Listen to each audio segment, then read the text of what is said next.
Perseteruan antara Yaimin dan Shahara kembali memanas setelah muncul komentar tajam dari seorang netizen yang berbakti dengan akun @tirta_channel56. Ia menilai Shahara hanya berusaha mencari pembenaran atas tudingan pelecehan yang ia lontarkan, padahal justru semakin memperlihatkan sisi yang dinilai manipulatif.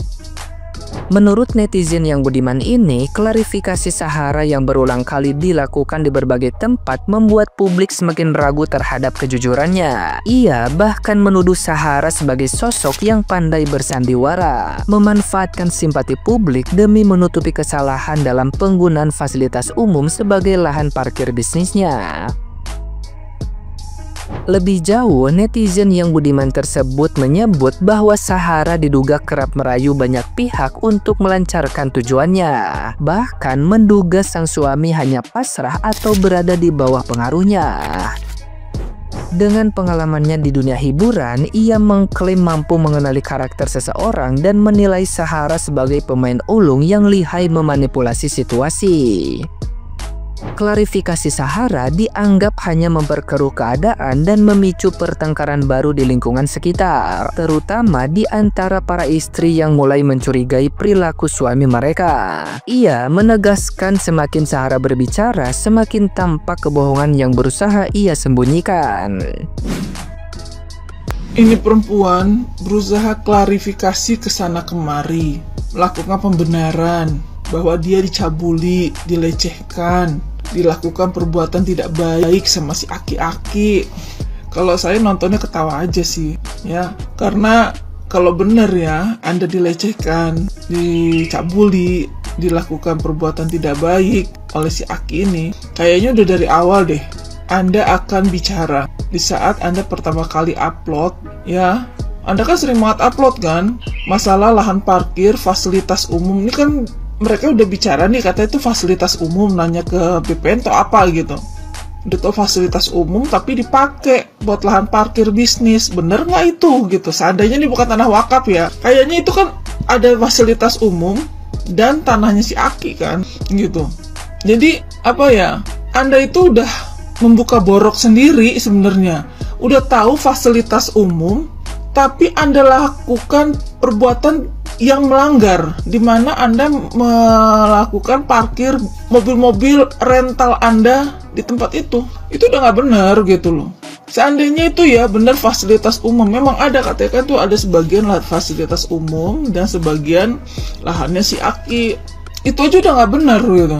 Yang namanya udah tahu ada bisnis rental, ya sewa lahan untuk parkir mobil-mobil Anda gitu. Jadi semakin Anda klarifikasi ke sana kemari masalah pelecehan, pencabulan, semakin membuka itu diri Anda memang seperti itu gitu. Anda berusaha merayu tapi tidak berhasil, sakit hati ya. Ya, berusaha merayu tapi sakit hati. Jadi tidak berhasil gitu loh. Mungkin levelan Anda sampai di Pak RT, Pak RW, ya kan? Supir sampai ke supirnya, ya kan? Ini luar biasa. Yang hebat tuh lakinya sebenarnya, ya. Laki ini perempuan. Udah dikasih tahu ini bininya nih kayak begini, sampai di rumahnya melakukan itu gitu loh. Entah sebenarnya tahu dia biarkan bininya untuk melancarkan bisnisnya atau memang kena begini, jadi nurut aja gitu kan. Nurut aja gitu. Aduh. Karena walaupun si lakinya orang suku tersebut ya. Karena saya pernah mencoba menggunakan ilmu kejawen ya, kejawen dari kebenaran yang ngasih ilmu itu adalah dari suku itu, dan dia sayangnya meninggal muda sih, jadi menurun ke saya semua, tapi keburu meninggal dadakan jantung lah.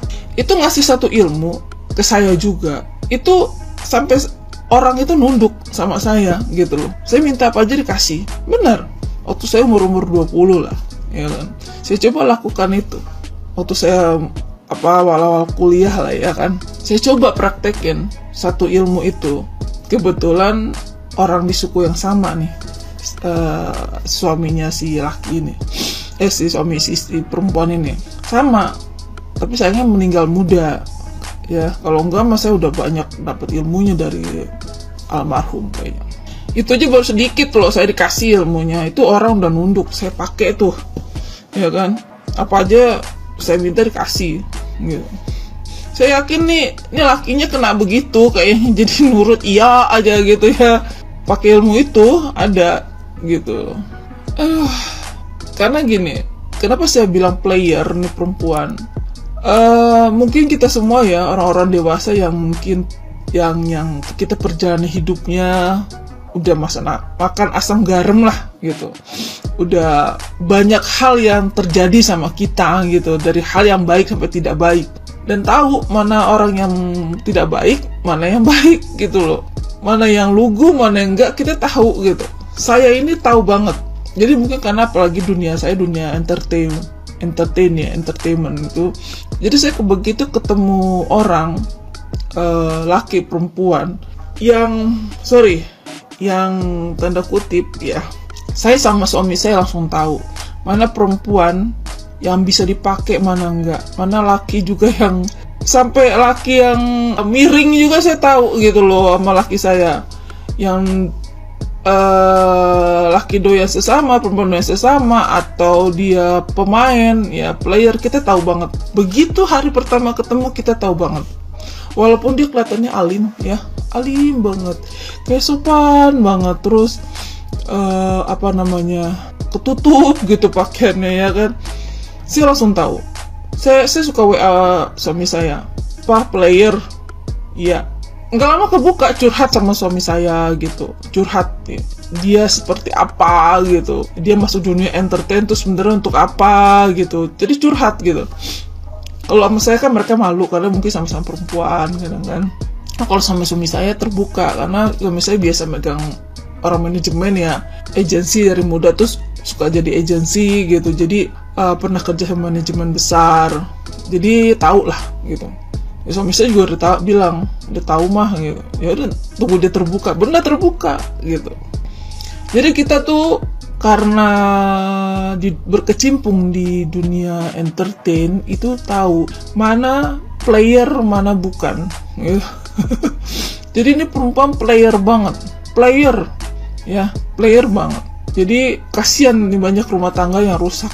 Sebenarnya sekarang udah banyak berantem nih, Pak RT sama istrinya, Pak RW sama istrinya, pemilik rumah sama istrinya ya. Jadi lingkungan situ para istri ini udah mulai curiga nih. Saya yakin di lingkungan situ yang ngasih tanda tangan pun istri-istrinya udah mulai curiga. Jangan-jangan laki gue sama dia juga kan gitu. Bener, pegang omongan saya. Sekarang udah lagi banyak perang huru-hara ini di lingkungannya. Lingkungan lagi perang huru-hara ini, ya kan? Antara suami dan istri ini, ya kan?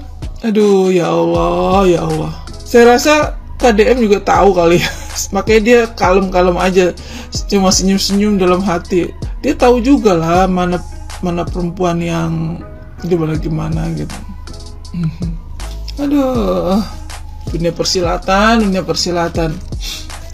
Jadi saya nggak perlu pakai bata batin sebenarnya. Mungkin karena pengalaman hidup kali ya, pengalaman hidup di dalam lingkungan saya itu memang. Saya aja nih kan, saya kan datangin model-model dari luar. Pekerjaan sebelum bikin film, sebelum saya bikin perusahaan film, itu pekerjaan saya dan suami saya itu datangnya model-model bule untuk katalog kayak Sophie Martin, kayak Capriasi, itu kan banyak yang model-model bule. Nah itu waktu itu saya datangin model-model seperti itu untuk catwalk ya kan, untuk billboard, untuk iklan dan sebagainya gitu. Itu baru datang aja dari luar, dari negara luar loh. Begitu jumpa saya ya kan, saya berhadapan, saya tahu yang laki mau perempuan ya, dia sehat apa kagak. Ya kan, normal apa kagak kita tahu ya kan. Saya langsung tahu.